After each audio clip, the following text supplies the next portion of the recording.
Domingo de Páscoa é dia de celebrar a ressurreição. O nosso versículo-chave de hoje é 1 Coríntios capítulo 15, versículo 3 e versículo 4. Pois o que primeiramente lhes transmiti foi o que recebi, que Cristo morreu pelos nossos pecados, segundo as Escrituras, foi sepultado e ressuscitou ao terceiro dia, segundo as Escrituras. Bom, uma lição de domingo de Páscoa para mim é: Jesus morreu e ressuscitou ao terceiro dia.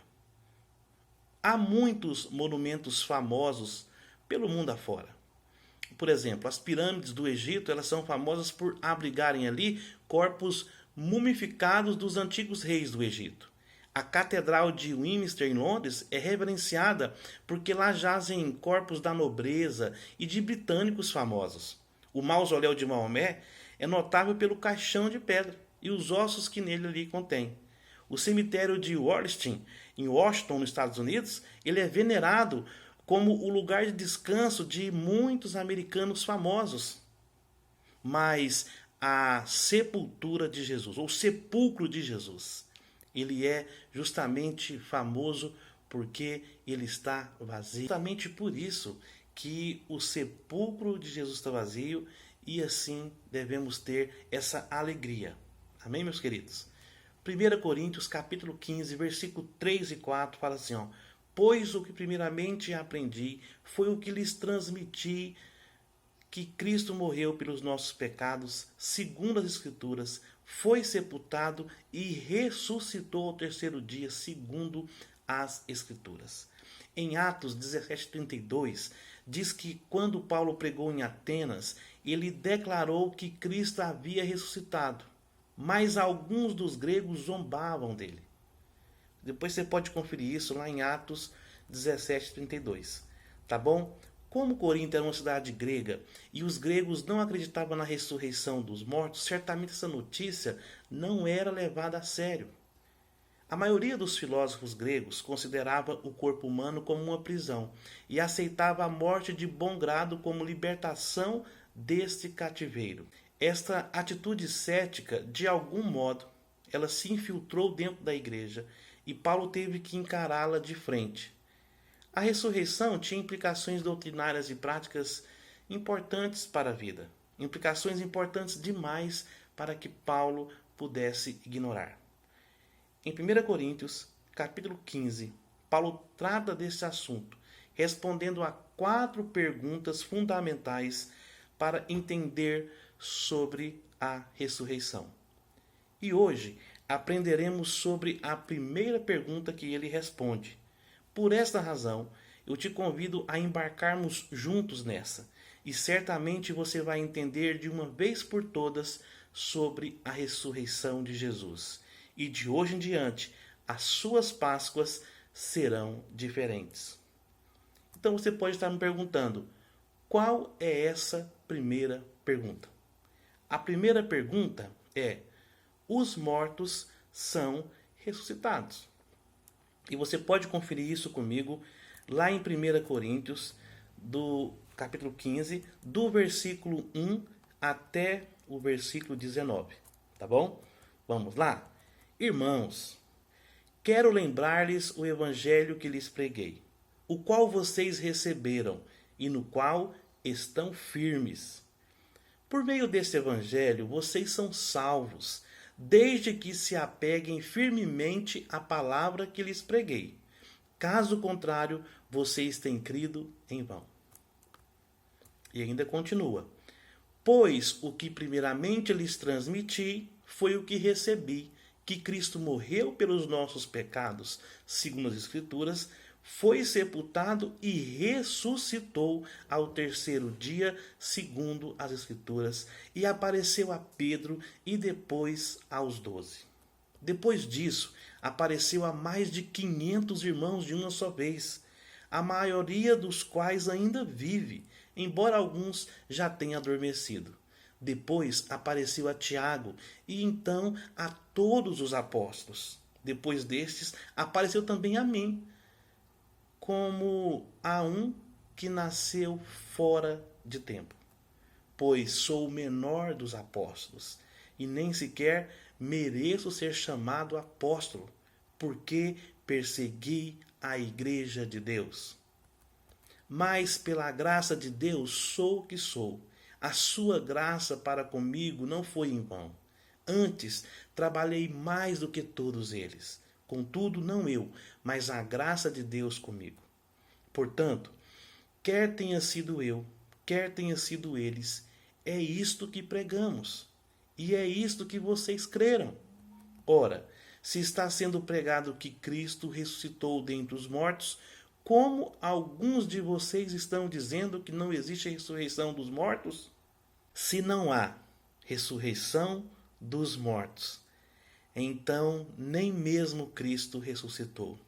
E se Cristo não ressuscitou, é inútil a nossa pregação, como também é inútil a fé que vocês têm.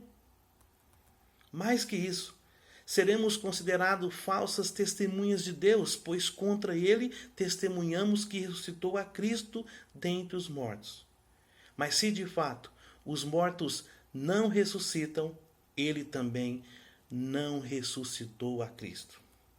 Pois se os mortos não ressuscitam, nem mesmo Cristo ressuscitou. E se Cristo não ressuscitou, inútil é a fé que vocês têm, e ainda estão em seus pecados.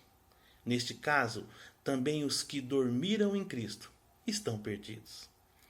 Se é somente para esta vida que temos esperança em Cristo, dentre todos os homens somos os mais dignos de compaixão. É importante observar que os cristãos de Coríntio acreditavam na ressurreição de Jesus. E Paulo usa esse fato como ponto de partida para sua argumentação. Ele apresenta aqui 3 provas para garantir a seus leitores que realmente Jesus havia ressuscitado dentre os mortos. A primeira prova é a salvação dos coríntios. Lá em 1 Coríntios 15, do versículo 1 e 2 diz: Irmãos, quero lembrar-lhes o evangelho que lhes preguei, ao qual vocês receberam e no qual estão firmes. Por meio deste evangelho vocês são salvos, desde que se apeguem firmemente à palavra que lhes preguei. Caso contrário, vocês têm crido em vão. Paulo havia visitado Corinto e pregado o evangelho, e a fé dos coríntios havia transformado a vida deles. Mas uma parte essencial da mensagem do evangelho é a realidade da ressurreição. Mas, afinal, um salvador morto não pode salvar ninguém. Eles haviam recebido a palavra, crido em Jesus, sido salvos, e agora se encontravam firmados nessa palavra que era garantia da sua salvação. O fato de estarem firmes era prova de que possuíam uma fé autêntica e não uma fé vazia. E como é a sua fé? É uma fé autêntica ou uma fé vazia? Então Paulo, ele continua aqui a sua argumentação e ele apresenta agora a segunda prova, que é baseada nas escrituras do Antigo Testamento. Como diz 1 Coríntios 3, 3 e 4, ele fala: Pois o que primeiramente lhes transmiti foi o que recebi, que Cristo morreu pelos nossos pecados, segundo as Escrituras, foi sepultado e ressuscitou ao 3º dia, segundo as Escrituras. A expressão antes de tudo ou primeiramente significa o que é de suma importância. O Evangelho é a mensagem mais importante que a igreja pode proclamar. Cristo morreu pelos nossos pecados. Esta é uma explicação teológica dos fatos. Os romanos crucificaram muita gente, mas apenas uma dessas vítimas morreu pelos nossos pecados, ou morreu pelos pecados do mundo inteiro. Quando Paulo escreveu segundo as Escrituras, ele estava realmente se referindo ao Antigo Testamento, ou às Escrituras do Antigo Testamento. Mas em que parte do Antigo Testamento é declarada a ressurreição de Cristo no terceiro dia? Jesus, ele fala da experiência de Jonas. Você pode conferir isso lá em Mateus capítulo 12, do versículo 38 até o versículo 41, que diz: Então, alguns dos fariseus e mestres da lei lhes disseram: Mestre, queremos ver um sinal miraculoso feito por ti. Ele respondeu: Uma geração perversa e adúltera pede um sinal miraculoso, mas nenhum sinal lhe será dado, exceto o sinal do profeta Jonas. Pois assim como Jonas esteve 3 dias e 3 noites no ventre de um grande peixe, assim o Filho do Homem ficará 3 dias e 3 noites no coração da terra. Os homens de Nínive se levantaram no juízo e condenarão, pois eles arrependeram com a pregação de Jonas. E agora está aqui o que é maior do que Jonas. Jesus, ele é maior do que Jonas. Jonas fez um grande milagre. Não Jonas, né? Deus usou Jonas para fazer o milagre, mas Jesus era maior do que Jonas. Então, havia também ali algumas referências de profecias sobre a ressurreição do Messias lá no Antigo Testamento. Você pode ler comigo também lá em Salmo 16, do versículo 8 ao 11, mas vamos ler só uma parte. Sempre tem o Senhor diante de mim, com ele à minha direita não serei abalado. Por isso, o meu coração se alegra e no íntimo exulto.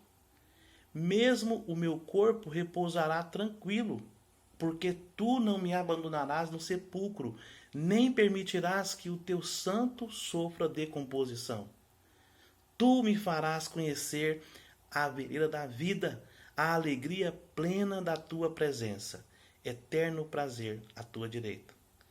E o apóstolo Paulo faz referência à palavra de Davi, lá em Atos capítulo 2, do versículo 25 até o versículo 28. Olha o que diz lá. A respeito dele, disse Davi: Eu sempre vi o Senhor diante de mim, porque ele está à minha direita, não serei abalado. Por isso, o meu coração está alegre, a minha língua exulta, o meu corpo também repousará em esperança, porque tu não me abandonarás no sepulcro, nem permitirás que o teu santo sofra decomposição. Tu me fizeste conhecer os caminhos da vida e me encherás de alegria na tua presença. Olha como Deus é maravilhoso. Então aqui ele está falando o que ele aprendeu. Ele está aqui transmitindo o que ele aprendeu. Mas continuando, lá em Salmo 22, 22 fala: Proclamarei o teu nome aos meus irmãos, na assembleia te louvarei. E Hebreus vai falar a mesma coisa em Hebreus capítulo 2, versículo 12. Onde diz: Proclamarei o teu nome aos meus irmãos, na assembleia te louvarei. E olha que outro exemplo também que nós temos aqui, que vai falar um pouquinho sobre Isaías 53, do versículo 10 até o versículo 12, que diz o seguinte: Contudo, foi da vontade do Senhor esmagá-lo e fazê-lo sofrer.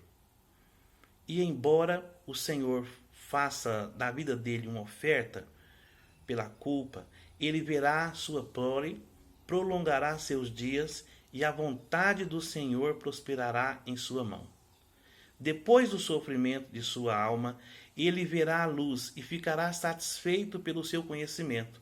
Meu servo justo justificará muitos e levará a iniquidade deles. Por isso eu lhes darei uma porção entre os grandes. Ele dividirá os despojos com os fortes, porquanto ele derramou a sua vida até a morte. E foi contado entre os transgressores, pois ele carregou os pecados de muitos e intercedeu pelos transgressores. Salmo 2,7 diz: Proclamarei o teu decreto, Senhor. Ele me disse: Tu és meu filho e hoje te gerei. E Atos faz referência também a essa parte, aonde que diz, Atos 13, do 32 até o 33. Não lhes anunciamos as boas novas, o que Deus prometeu a nossos antepassados, ele cumpriu para nós. Seus filhos, ressuscitando Jesus, como está escrito no 2º Salmo. O que fala? Tu és meu filho e hoje te gerei. Então, certamente nós encontraríamos aqui mais referências, mas creio que está provado que o Antigo Testamento também é uma prova inquestionável da ressurreição de Jesus. Assim, poderemos passar para a terceira prova, que foi que Cristo foi visto por testemunhas, ou por várias testemunhas. E apareceu a Pedro e depois aos 12. Depois apareceu a mais de 500 irmãos de uma só vez, a maioria dos quais ainda vive, embora alguns já tenha adormecido. Depois apareceu a Tiago e então a todos os apóstolos. Depois destes apareceu também a mim, como um que nasceu fora do tempo, pois sou o menor dos apóstolos, e nem sequer mereço ser chamado apóstolo, porque persegui a igreja de Deus. Mas pela graça de Deus sou o que sou. A sua graça para comigo não foi em vão.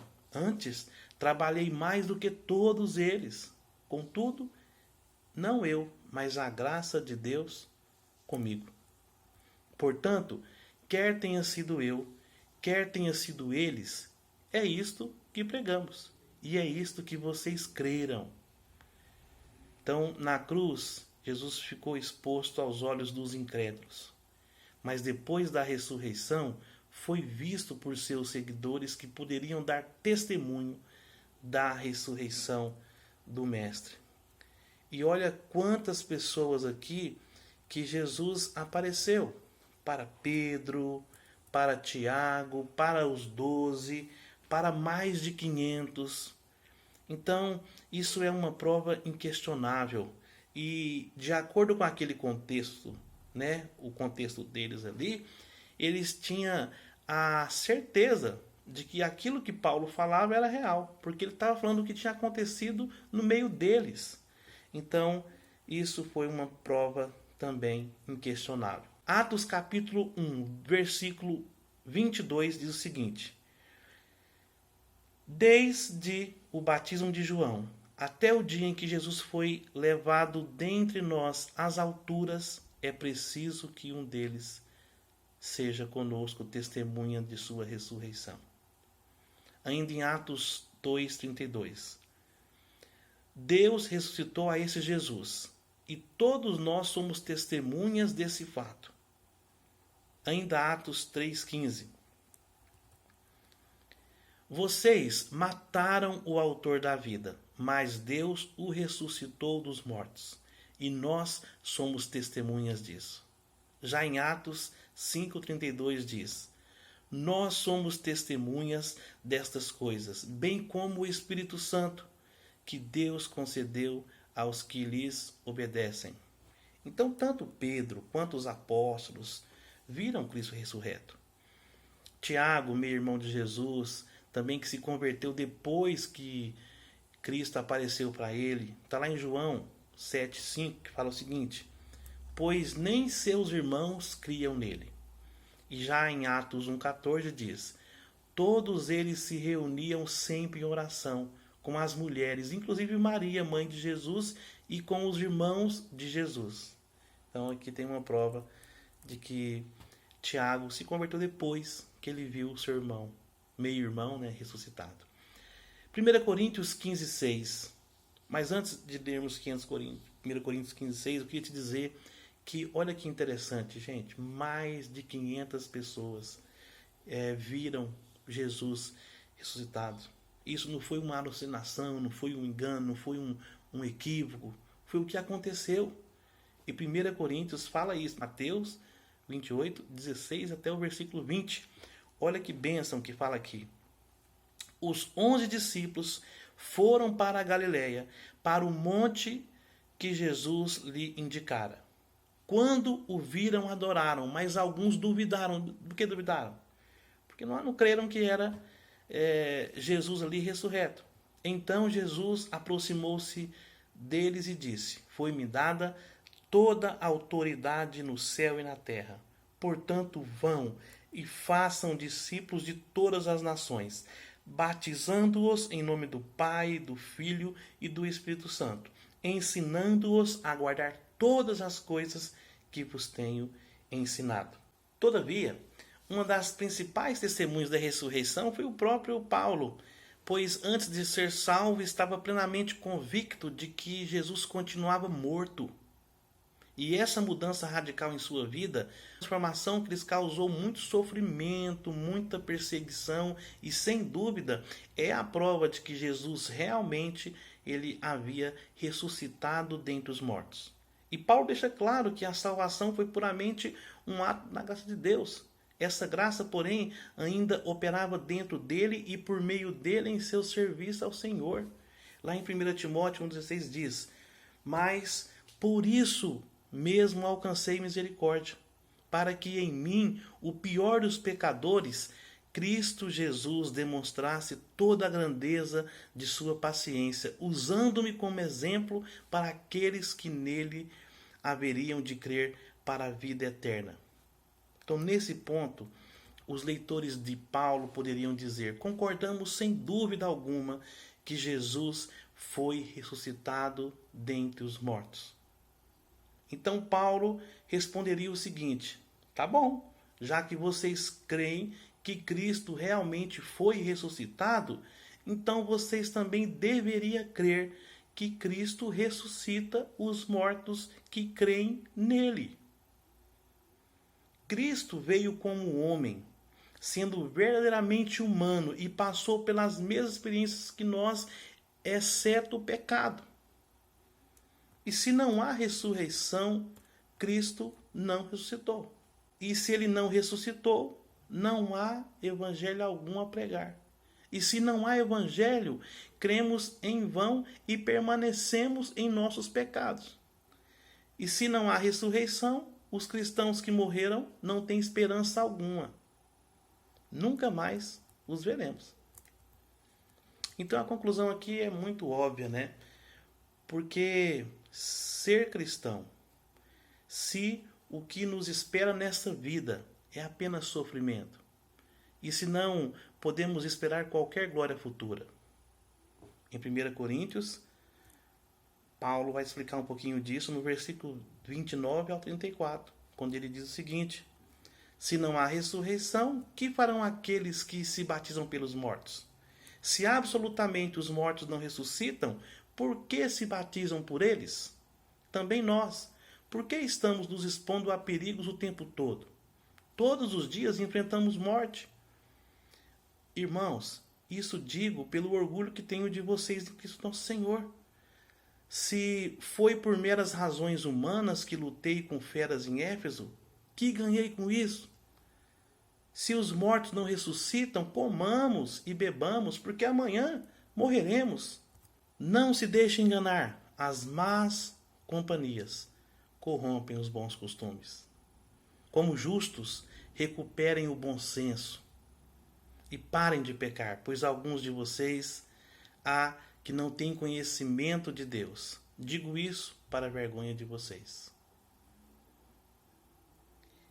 E no próximo vídeo, nas próximas semanas, vamos explicar melhor sobre 1 Coríntios 15, 29 e 34, até 34. Mas o que aprendemos até aqui é: a ressurreição não é apenas um conceito relevante. Ela é muito importante, pois constitui o centro de tudo o que cremos. Então, para concluir, afinal, há ressurreição dos mortos? Ou os mortos são realmente ressuscitados? Sim, porque Cristo ressuscitou. E Paulo conseguiu provar isso para a igreja de Corinto, apresentando 3 provas, sendo a primeira a própria salvação dos coríntios. A segunda já ele provou pelas Escrituras, através do Antigo Testamento. E finalizou com a terceira prova, mostrando que Cristo foi visto por diversas testemunhas. Então, eu gostaria agora de te convidar para assistir o nosso próximo vídeo, que aprenderemos quando se dará a ressurreição dos mortos. E para finalizar, para aplicar isso aqui um pouco para as nossas vidas, eu queria te dizer que nós já sabendo de tudo isso, eu queria desafiar você a crer no mesmo Jesus que Paulo pregou. Eu estou seguindo o conselho do apóstolo Paulo e realmente creio que Cristo ressuscitou dentre os mortos. E eu creio que todo aquele que nele crê irá ressuscitar. Agora pense em uma pessoa que você poderá compartilhar o que você aprendeu. E se puder, compartilhe essa mensagem para que mais pessoas possam entender que elas podem crer no Senhor Jesus e assim elas estarão seguras. Então, que Deus te abençoe.